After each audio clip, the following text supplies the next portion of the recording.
नमस्कार श्रोते हो. आज आपण पुन्हा एकदा डॉक्टर अशोक राणा यांच्याबरोबर चर्चा करण्यासाठी जोडले गेलेलो आहोत. तर मी नवीन श्रोत्यांसाठी सांगू इच्छितो, डॉक्टर अशोक राणा हे मराठीचे अध्यापक म्हणून ते सेवानिवृत्त झालेले आहेत. राष्ट्रीय आणि आंतरराष्ट्रीय चर्चासत्रांमध्ये शोधनिबंध वाचनातून त्यांनी आपला वेळोवेळी सहभाग नोंदवला आहे.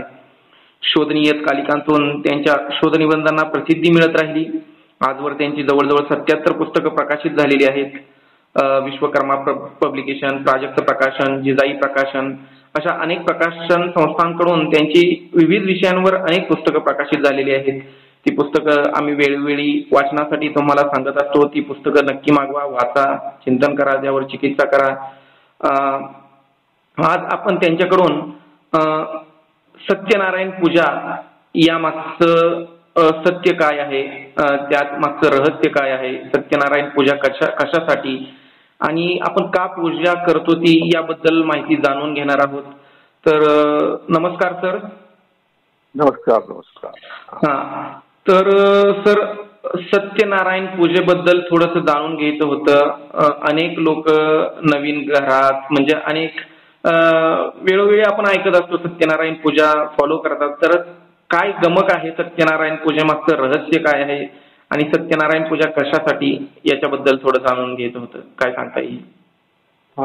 फार महत्वाचा प्रश्न आहे, कारण आता आपल्याकडे कोणताही मंगल कार्यक्रम झाला, ते प्रसंग आला तर सत्यनारायणाची पूजा आपण करतो. घर बांधलं आणि घरी राहायला जायचं आहे, वास्तुशांती केली आणि मग प्रवेश करायचा आहे, तर अशा वेळेस सत्यनारायणाची पूजा करतात. मुलगा झाला सत्यनारायण, मुलाचं बारसं झालं किंवा लग्न झालं तरी सत्यनारायण. आणि काही ठिकाणी, मुंबई सारख्या ठिकाणी तर सार्वजनिक सत्यनारायणाची प्रथा आहे आणि काही संघटना, कामगारांच्या संघटना सुद्धा अशा तऱ्हेने सत्यनारायणाची पूजा करतात. आता गंमत अशी आहे की ही सत्यनारायणाची पूजा कोणत्या पुराणात आहे, तर कोणत्याही पुराणात नाही. म्हणजे हिंदू धर्मातल्या कोणत्याही पुराणात सत्यनारायणाची कथा नाहीये. अच्छा. आता मग ही आली कुठून, हा एक प्रश्न काही लोकांनी विचारला, मोठ्या लोकांनी, विद्वान माणसं आहेत, संशोधक आहेत. तर महादेव शास्त्री जोशी हे फार मोठे पंडित होते. त्यांचं नावच पंडित महादेव शास्त्री जोशी आणि त्यांनी भारतीय संस्कृती कोश हा सिद्ध केलेला आहे. तर त्यांनी असं म्हटलंय, म्हणजे हा भारतीय संस्कृती कोशाचा खंड 9 आहे, त्याच्या पृष्ठ 626 वर त्यांनी जी माहिती दिली आहे ती खरंच धक्कादायक आहे. ते असं म्हणतात की 100 वर्षांपूर्वी हे व्रत कुणाला माहीत नव्हतं. पेशवाईतल्या कागदपत्रात सत्यनारायणाच्या पूजेचा उल्लेख आढळत नाही. सत्यनारायण हे जोड नाव आहे, विष्णू सहस्रनामात ते नाही. महामहोपाध्याय हरप्रसाद शास्त्री यांच्या मते सत्यनारायणाच्या पूजेचा उगम मुसलमानी आहे, ही मुस्लिम धर्मातून ही आलेली पूजा आहे. या पूजेचे प्रारंभीचे नाव सत्यपीरेर पूजा असे आहे. सांप्रतही पुष्कळ ठिकाणी हे नाव प्रचलित आहे. सत्यपीराला शिरणी अर्पण करण्याची मुसलमानांची चाल बंगाली हिंदूंनी सत्यनारायणाच्या पूजेत स्वीकारली. अशा प्रकारची माहिती ही भारतीय संस्कृती कोशामध्ये पंडित महादेव शास्त्री जोशी यांनी दिली आणि बंगालमधले अतिशय मोठे विद्वान पंडित, भारत विद्या विशारद वगैरे, त्या प्राच्य विद्या विशारद या नावाने, या शब्दाने ज्यांचा उल्लेख होत असे, हरप्रसाद शास्त्री यांनी ही माहिती दिली. आणि त्यात त्यांनी एक महत्वाची गोष्ट सांगितली की या पूजेचा उगमच मुसलमानी लोकांमध्ये आहे. मुसलमान लोक ज्या कुराणाचा अभ्यास करतात किंवा पठण करतात त्यामध्ये तो नाही, पण मुस्लिम लोकांच्या मध्ये सुफी नावाचा एक संप्रदाय आहे. त्या सुफी संप्रदायात ह्या प्रकारची पूजा होती.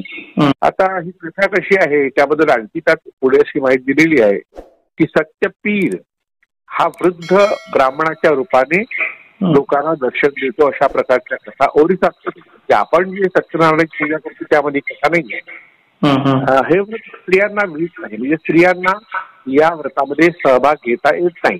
पण सत्यनारायणाच्या कथेत लीलावती आणि कलावती या 2 स्त्रियांचा उल्लेख आहे, त्या मायलेकी होत्या असा उल्लेख आहे. सत्यनारायणाचं हे व्रत 100 वर्षात फारच लोकप्रिय झालं, म्हणजे अलीकडे लोकप्रिय झालंय असं महादेव शास्त्री जोशी म्हणतात. सत्यनारायण हा नवसाला पाळतो अशी भाविकांची श्रद्धा आहे. महाराष्ट्राचे अनुकरण करून कित्येक मद्रासी कुटुंबांनीही हे व्रत स्वीकारलंय असं ते म्हणतात. आणि सत्यनारायणाचं अनुकरण करून विनायक नावाचं एक व्रत निघालं आणि अशा तरी सत्य शब्द लावणारे अनेक व्रत अनुष्ठानं सुरू झाले. तर अशी माहिती आपल्याला पंडित महादेव शास्त्री जोशी यांनी दिली. पंडित महादेव शास्त्री जोशी यांनी भारतीय संस्कृती कोशात असं म्हटलं आहे की हे मुसलमानांमधून ही पूजा आली. तर याला काहीतरी संदर्भ दिले असतील सर त्यांनी. आता जो संदर्भ यांनी दिलेला आहे महादेव शास्त्री जोशी ते हरप्रसाद शास्त्रींचा दिला आहे.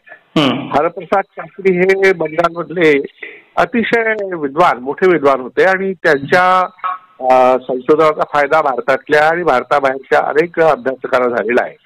आणि त्यांनी ही गोष्ट जी सांगितली आहे त्याला आधार असा आहे की आता बांगलादेश नावाचा जो भाग आहे, जो बंगालचा भाग आहे, ज्या काळात हे लिहिलं गेलं हे टिप्पण लिहिलं तेव्हा पश्चिम बंगाल या नावाने मोठा परिसर होता आणि पाकिस्तानमध्ये गेलेला जो पूर्व पाकिस्तान होता, पश्चिम पाकिस्तान, त्याचं पुढे रूपांतर बांगलादेशात झालं. त्या बांगलादेशामध्ये आजही जे मुस्लिम लोक राहतात ते सत्यपीरेर पूजा, सत्यपीर पीर हा शब्द जो आहे तो वीर या शब्दापासून आलाय. म्हणजे आपल्याकडे समाजामध्ये ज्या लोकांनी समाजाच्या हितासाठी लढाई केली, संघर्ष केला, त्यात त्यांचा मृत्यू आला, तर अशा लोकांची वीर म्हणून संभावना होती. जे वीर आहेत, लोकांसाठी लढले, मरणाची परवानगी केली, तर त्या लोकांच्या पूजेची जी प्रथा आहे जगभरात आहे. आणि त्यांची विरगळ शब्द तुम्ही ऐकला असेल. विरक्कल म्हणजे कल म्हणजे शिळा, वीराची शिळा उभारण्याची प्रथा आहे आपल्याकडे. आणि स्टिली या नावाने युरोपमध्ये किंवा इतर भारताबाहेरच्या देशांमध्ये स्टिली या नावाने किंवा हिरोस्टोन हा शब्द वापरतात. हिरो म्हणजे वीर. तर हा वीर जो आहे लोकांच्यासाठी लढला आणि त्यात त्यांना मृत्यू आला, तर त्यांच्यासाठी जी शिळा उभारायची, त्याचं स्मारक उभारायचं. तर अशा प्रकारच्या परंपरा जगभरातल्या सगळ्या संस्कृतीमध्ये आहे.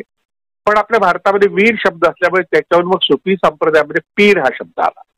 आणि मग 52 वीर जसे आहेत आपल्याकडे, 52 वीर पूजले जातात महाराष्ट्रात, तसे काही ठिकाणी पीर आहेत. तर तसा सत्यपीर नावाचा एक पीर होता असं तिथे मानलं जातं आणि त्याची ती पूजा आहे. आणि आपल्याकडे नारायण शब्द आहे, तर सत्यपीरच्या ऐवजी सत्यनारायण असा शब्द तयार झाला आणि मग तशा प्रकारची पूजा आपल्याकडे सुरू झाली. ओरिसामध्ये सर असं ऐकून होतो मी की वृद्ध ब्राह्मणाच्या रूपाने सत्यपीर दर्शन देतात, म्हणजे हे सत्य आहे का? कसं आहे ते? ती कथा आहे. आता काय होतं की एखादा महावीर असेल, म्हणजे आता आपल्याकडे महावीर म्हटलं की आपल्याला वर्धमान महावीर आठवतात. जैन धर्माचे संस्थापक ते आहेत किंवा जैन धर्माचे 24वे तीर्थंकर आहे. आणि महावीर हनुमान आठवतो आपल्याला. तर हनुमानाबद्दल अशी समजूत आहे की आपण त्याचं स्मरण केलं की तो आपल्याला दर्शन देतो. अशी आपल्याकडल्या हनुमानाबद्दल जी समजूत आहे. दत्तात्रेयाबद्दल असं म्हटलं जातं की दत्ताचं नाव घेतलं की आपल्या समोर दत्त येतो. म्हणून काय एकदम कोणी नाव दिल्याबरोबर पुढे आला तर म्हणजे दत्त उभा राहिला आपण शब्द वापरतो, तसा हा समज आहे. म्हणजे असं काही प्रत्यक्षात कोणी येत नाही, अदृश्य जे नाही ते काही येत नाही. पण आपल्या डोळ्यासमोर जर एखाद्याची प्रतिमा येत असेल तर तो भास आहे, तो भ्रम आहे असं आपण समजावं. तर ही जी सत्यपीराची गोष्ट ओरिसामध्ये आहे ती भ्रमाचाच प्रकार आहे. मग सर नेमकं कथा काय आहे आणि ती का पूजा होते, का लोक सत्यनारायण पूजा करतात? म्हणजे हे मी ऐकून आहे, मला कथेतलं काहीही गाभा माहिती नाहीये. तर ती कथा काय आहे आणि ती किती सत्य आहे आणि किती असत्य आहे? तर या सत्यनारायणाच्या मागचं जे असत्य आहे ते शोधण्याचा प्रयत्न जो महाराष्ट्रात पहिल्यांदा केला ते डॉक्टर भीमराव कुलकर्णी म्हणून मराठीचे प्राध्यापक आणि मोठे लेखक होते. मुंबई विद्यापीठात ते मराठी विभाग प्रमुख होते. त्यांचं एक पुस्तक आहे, खेकडे आणि खेकटी असं त्याचं शीर्षक आहे. त्यात त्यांनी सत्यनारायणाची कथा या शीर्षकाखाली एक लेख लिहिला आहे. तर त्या लेखात ते असं म्हणतात, 10-15 वर्षांपूर्वी संतोषी माची पूजा जशी वडव्यासारखी देशभर पसरली, तशीच ही कथाही 125 वर्षांपूर्वी एखाद्या झंझावाताप्रमाणे देशभर पसरली. 1886 मध्ये प्रसिद्ध सनातनी पुढारी विश्वनाथ नारायण मंडलिक यांना पहिल्यांदा अशी पूजा एका ठिकाणी पाहावयास मिळाली. तेव्हा ते चक्रावून गेले. त्यांनी आपल्या कारकुनाला तातडीने पत्र लिहिले की माझ्या माहितीत गेल्या 45 वर्षात अशी पूजा कधी पाहिली नाही. ती या महिन्यात कोणी आणि कोणत्या आधारावर सुरू केली ते कळवावे. आता हे पत्र जे आहे विश्वनाथ नारायण मंडलिक यांचं 1886 मधलं आहे. म्हणजे या गोष्टी आता 100 वर्षाच्या वर काळ लोटला, म्हणजे जवळपास 150 वर्ष होतील. म्हणजे 150 वर्षापूर्वी अशा प्रकारची पूजा नव्हती आपल्या महाराष्ट्रामध्ये. आणि मग त्याचा शोध घेण्याचा प्रयत्न त्या कारकुनांनी केला, पण त्याला काही ते मिळाली नाही माहिती. आणि मग हळूहळू ती पूजा पसरली, महाराष्ट्रभर पसरली. आणि मग लग्न झाल्यावर विविध प्रकारच्या ज्या जाती जमातीमध्ये धार्मिक रीती आहेत त्यामध्ये सत्यनारायणाची पूजा केली की बस आपल्या सगळ्या इच्छा पूर्ण होतात, अशा प्रकारची समजूत रूढ झाली, असं भीमराव कुलकर्णींनी या खेकडे आणि खेकडी या पुस्तकात सांगितलं. सर, मग आता जी पूजा करतात त्यांच्यासाठी काय आव्हान असेल तुमचं, म्हणजे ही करावी का न करावी? बहुजन लोक पण ही पूजा करतात. आणि सर दुसरा प्रश्न, पीर या देवाचा म्हणजे याच्याबद्दल आपल्याला काही जास्त माहिती नाही. म्हणजे यांना मुस्लिम समाजातही पूजलं जातं आणि हिंदू समाजातही पूजलं जातं. पीर या देवाला आता देव म्हणावं की काय मला एवढं माहिती नाही, तर त्याच्याबद्दल थोडं सांगता येईल का? तर पीर हा जो शब्द आहे तो वीर या शब्दापासून तयार झाला आहे. अच्छा. म्हणजे एखाद्या पराक्रमी पुरुषांनी समजा देशाच्या समाजाच्या रक्षणाकरता प्राण गमावला तर त्याच्याबद्दल कृतज्ञता व्यक्त करण्याकरता वीर पूजा ही आता आपल्या भारतात तर आहेच, अजूनही आहे. आता आपण पुतळे बनवतो मोठमोठ्या महामानवांचे की ज्यांनी आपल्यासाठी खूप काही कर्तव्य केलं, काम केलं. जसं महात्मा गांधींचे पुतळे, शिवाजी महाराजांचे पुतळे किंवा बाबासाहेब आंबेडकरांचे पुतळे मोठ्या प्रमाणात आपल्याला आढळतात. तर या महामानवांनी आपल्यासाठी खूप काम केलं आणि आयुष्याचं सोनं केलं आणि आयुष्यभर ते झटले. पण त्यांच्याबद्दल कृतज्ञता व्यक्त करण्याकरता आपण ज्या तऱ्हेने पुतळे बनवतो तसे पूर्वी दगड ठेवायचे, शिळा ठेवायचे, त्याला स्मारक शिळा असा शब्द आहे. हिरगड हा शब्द कानडी आहे तसा, आणि वीराची शिळा चालतो तो. आणि पुढे मग हिरो स्टोन बद्दल मी सांगितलं होतं की जगभर हिरो स्टोनची प्रथा आहे. तर ही वीर पूजा म्हणजे कृतज्ञता व्यक्त करण्याकरता एखाद्याबद्दल त्याचं स्मारक, त्याचं स्मरण व्हावं यासाठी काही मूर्ती वगैरे तयार करणे. जसा विठोबा जो आहे, विठोबाची मूर्ती याबद्दल जेवढं संशोधन लोकांनी केलंय, विशेषतः डॉक्टर राचिन ढेरे यांचा ग्रंथ आहे श्री विठ्ठल एक महासमन्वय.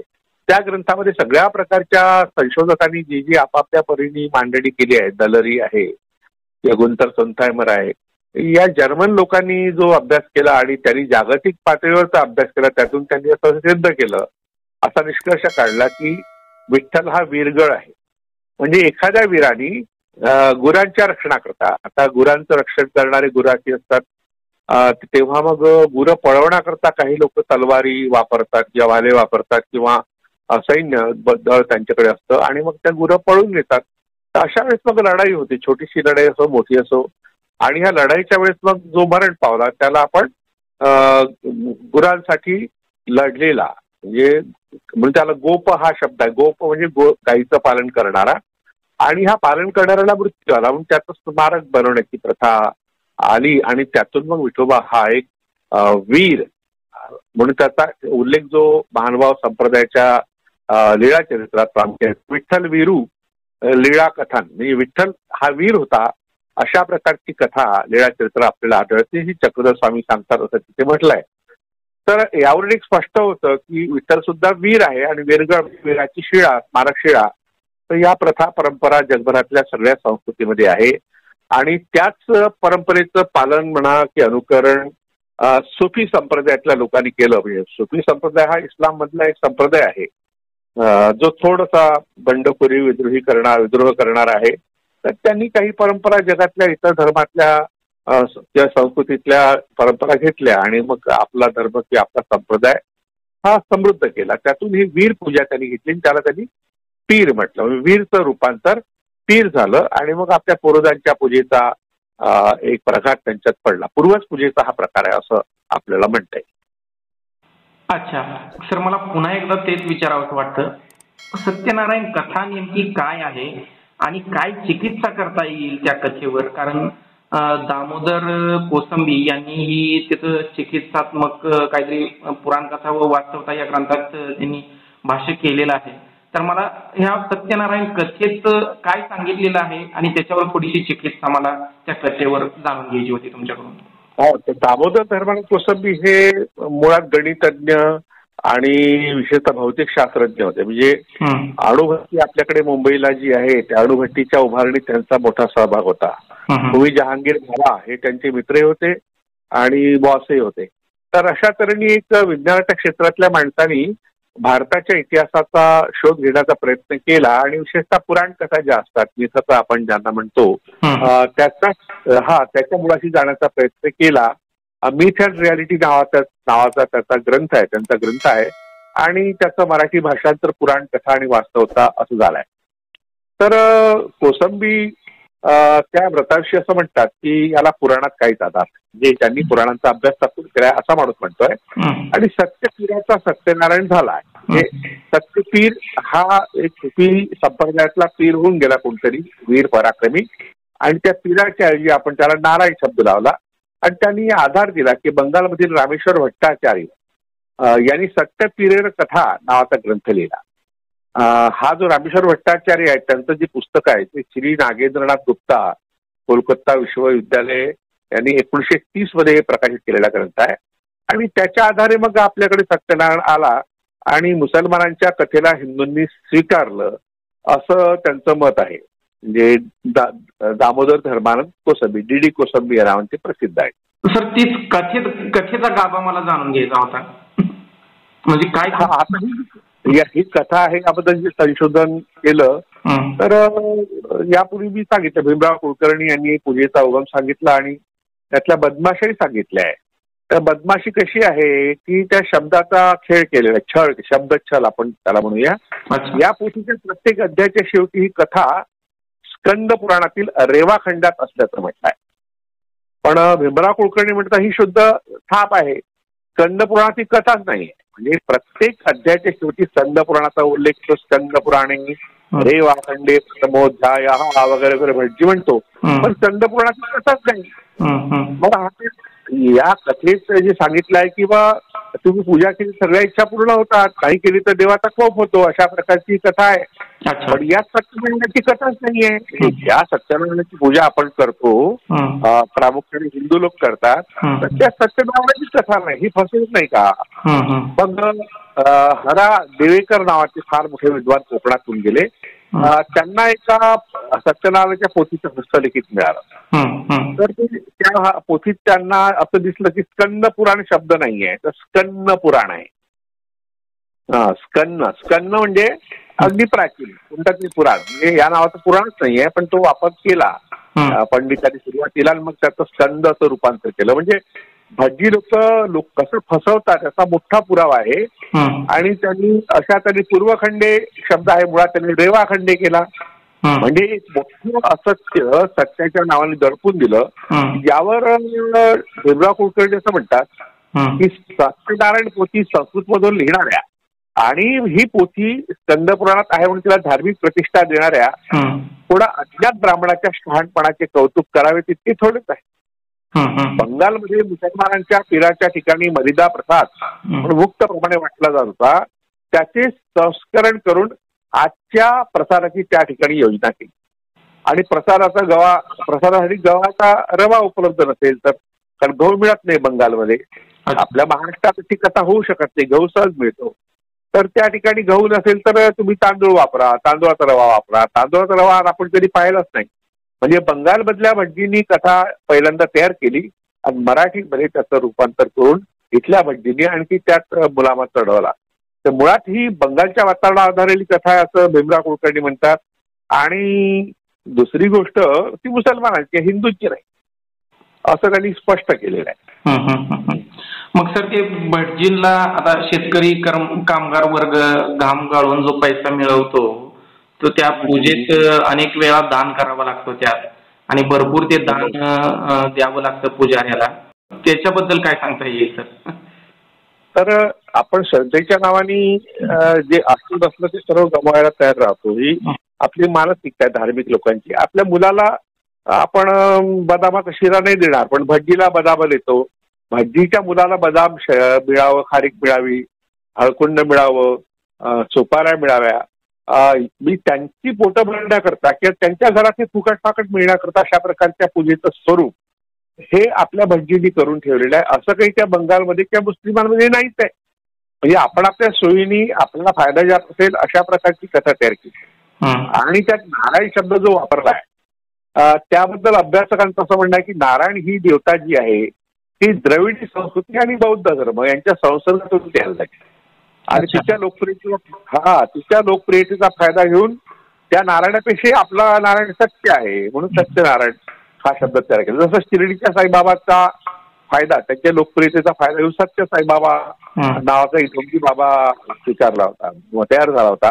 आणि त्याचा प्रभाव इतका होता की भारतीय निवडणूक प्रक्रियेला शिस्त लावणाऱ्या TN शेषन सारख्या माणसांनी त्याच्यापुढे लोटांगण घातलं. देशाच्या सदस्यपदी असलेल्या रामदयाल शर्मा, शंकरदयाल शर्मा नावाचे राष्ट्रपती होते, त्यांनी सुद्धा त्यांच्या खाली पायाखाली ते लीन आहे. आणि महाराष्ट्राचे एक अतिशय लोकप्रिय मुख्यमंत्री विलासराव देशमुख यांनी विधानसभेचं सत्र सोडून सत्यसाईबाबाच्या मंदिराचं उद्घाटन करायला ते गेले होते. चाकूर हे लातूर जवळचं गाव आहे, त्या ठिकाणी शिवराज पाटील यांनी, ते सुद्धा भक्त होते सत्यसाईबाबाचे, त्यांनी एक मंदिर उभारलं. त्यात सत्यसाईबाबाची मूर्ती आहे आणि त्या मूर्तीच्या स्वतःच्याच मूर्तीच्या प्रकाशनाला किंवा उद्घाटनाला सत्यसाईबाबा आले होते. आणि त्याला हे सगळे आपले भारतातले मोठमोठे राजकारणी लोक गेले होते. इतका प्रभाव या सत्य या शब्दाचा आहे. तसाच सत्यनारायण या शब्दाचाही प्रभाव पडला आणि मग लोकांनी त्याला स्वीकारलं. सचिन तेंडुलकर पण सत्य साईबाबाच्या दर्शनाला गेले होते बरं का सर. आणि शंकरराव चव्हाण सुद्धा भक्त होते, अशोक चव्हाण सुद्धा भक्त होते, बरेच लोक आहेत, ते मोठमोठे नाव आहेत. पण त्यांचं जे छोटेपण आहे की छोटेपण त्यातून दिसतं की त्यांना काही ते वास्तव माहीत असेल नसेल हा भाग वेगळा, पण त्यात त्यांचा आर्थिक स्वार्थ सुद्धा असू शकतो, राजकीय स्वार्थ सुद्धा असू शकतो. प्रत्येक गोष्टीला वेगवेगळे कंगोरे असतात, त्याचा अभ्यास आपण नाही करत, एकाच दिशेने पाहतो त्या व्यक्तीकडे किंवा त्याच्या कृतीकडे. सर इतर संतांनी सत्य साईबाबाला आता म्हणजे अलीकडच्या जे जागृती करणारे संत होऊन गेले, तुकडोजी महाराज, गाडगे बाबा यांनी या सत्यनारायणाच्या पूजेबद्दल काही भाष्य केलंय का असं मला विचारायचं होतं. सगळ्यात महत्वाची गोष्ट आहे की गाडगेबाबांचं जे अखेरचं भाषण म्हणून आता रेकॉर्डेड भाषण आपल्या पुढे येतं ते अखेरचं नाहीये. म्हणजे 8 नोव्हेंबर 1956 मुंबईच्या बांद्रा पोलीस स्टेशन मध्ये ते भाषण हे कीर्तन झालं होतं त्यांचं गाडगेबाबांचं. आणि तिथे एक पारशी व्यापारी होता आणि त्यांनी त्याच्याकडे टेप रेकॉर्डर होता अनायसे, तर त्या टेप रेकॉर्डरमध्ये त्यांनी कीर्तन रेकॉर्ड केलं होतं म्हणून आपल्यापर्यंत ते आवाज आणि त्यातला जो तपशील आहे तो आपल्यापर्यंत आला. शेवटलं जे त्यांचं कीर्तन झालं गाडगेबाबा ते पंढरपूरला झालं 14 नोव्हेंबर 1956 मध्ये. आणि मग ते 20 डिसेंबरला वारले, मी लवकरच महिन्याभरातच गेले. तर त्यात त्यांनी सत्यनारायणाच्या पोथीबद्दल स्पष्ट म्हटलंय की जर सत्यनारायणाच्या पोथी सांगितल्याने समजा बुडालेली नाव वर, कथा अशी आहे की कलावती ही जी होती आणि लीलावती तिची आई, तर लीलावतीचा नवरा आणि कलावतीचा नवरा म्हणजे सासरे जावई हे दोघे व्यापारासाठी कुठेतरी गेले दुसऱ्या देशामध्ये आणि तिथे समुद्रात त्यांची नाव बुडाली. आता बुडाली त्याच वेळेस त्या समुद्राच्या किनारा कुठेतरी त्या दोघी बायलेकी गेल्या होत्या, तिथे सत्यनारायणाची पूजा सुरू होती. आणि कलावतीने तो प्रसाद घेतला, लीलावतीने कलावतीला दिला आणि कलावतीने तो फेकून दिला, काय खायचं आपण. मग अशा तऱ्हेने सत्यनारायणाचा कोप झाला आणि मग ती नाव बुडाली. कारण तिथे आकाशवाणी झाली की हे कलावती तू माझा अपमान केला आहे आणि त्यामुळे तुझ्या नवऱ्याला जलसमाधी मिळाली आहे, त्याची नाव बुडाली आहे, तुझे वडीलही बुडाले आहेत. आणि मग ती रडते. त्यात खूप छान वर्णन केलं आहे सत्यनारायणाच्या कथेमध्ये. कारण मी लहानपणी ही पोथी वाचत होतो, मला पैसे वगैरे मिळत होते त्या काळामध्ये. ती पाठ होती माझ्या ती. त्यातला काही आशय असा आहे की ती मग दंड के भाती रोती बिलखती हुई सत्यनारायण भगवान को कहने लगी की मेरी गलती हो गई. तर मग सत्यनारायणाने सांगितलं, म्हणजे आकाशवाणीतल्या सत्यनारायणांनी, की तू माझी पूजा केली तर मात्र तुझा प्रसाद ग्रहण केला तर तुझा नवरा परत मिळेल. मग ती प्रसाद ग्रहण करते आणि नवरा वर येतो, म्हणजे नावे सकट वर येतो. त्यात बरेचसे ऐवज असतात त्यांना व्यापारासाठी जे आवश्यक आहे ते सगळं घेऊन गेले, सगळं वाचतं. आता ही कथा अशी सांगते किंवा सत्यनारायणाचा कोपही होऊ शकतो आणि सत्यनारायण तुम्हाला वर सुद्धा देऊ शकतो. म्हणून गाडगेबाबा म्हणतात की अशा तऱ्हेने सत्यनारायणाची कथा सांगितल्याने समजा बुडालेली नाव वर असेल तर त्या काळात मद्रास बंदरामध्ये रामदास नावाची बोट बुडाली होती आणि त्यामुळे मग बऱ्याच गोष्टी आपल्या वाया गेलेल्या होत्या, देशाचं नुकसान झालं होतं. ते म्हणाले त्या ठिकाणी सगळ्या भटजींची लाईन लावा आणि त्या ₹1.25 ₹1.25 कोटी दक्षिणा द्या आणि सत्यनारायण म्हणायला लावा, मग ती नाववर येते काय? तर लोक म्हणाले नाही. तरी म्हणजे बैताळ बिळले हो, सत्यनारायणच्या पूजेनी बुडालेली नाववर येत नाही तर तुम्ही सत्यनारायण का करता? हा सत्यनारायण नाही, हा लोभी लोकांचा उत्सव आहे. म्हणजे अशा तऱ्हेने लोभी स्वार्थी लोक आहेत ते अशा प्रकारच्या कथा करतात आणि लोकांना फसवतात. अशा कडक शब्दामध्ये सत्यनारायणाच्या बद्दल त्याच्या विरोधात गाडगेबाबांनी कीर्तनात उद्गार काढले होते.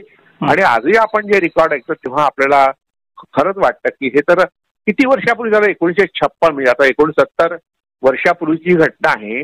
आणि इतके वर्ष झाल्यावरही आपल्यात काही सुधारणा होत नाही. आपण गाडगेबाबांचा फोटो लावतो, त्यांचे पुतळे उभारतो, त्यांच्या जयंत्या साजऱ्या करतो, पुण्यतिथ्या साजऱ्या करतो, पण त्यांचा हा विचार मात्र अंमलात आणत नाही.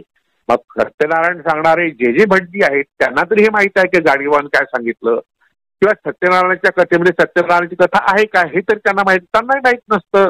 तेही काहीतरी लिहिलं आहे ते म्हणत राहतात. कोणी सत्यनारायणाची पोथी वाचतो आणि कोणी ते ऐकतही नाही, लोक दुसऱ्याच कामात व्यस्त असतात. इतकं आपण सहजपणे, म्हणजे काही जबाबदारीने म्हणा की गांभीर्याने त्या कथेकडेच पाहत नाही, करतो कशाला आपण हा उपद्व्याप.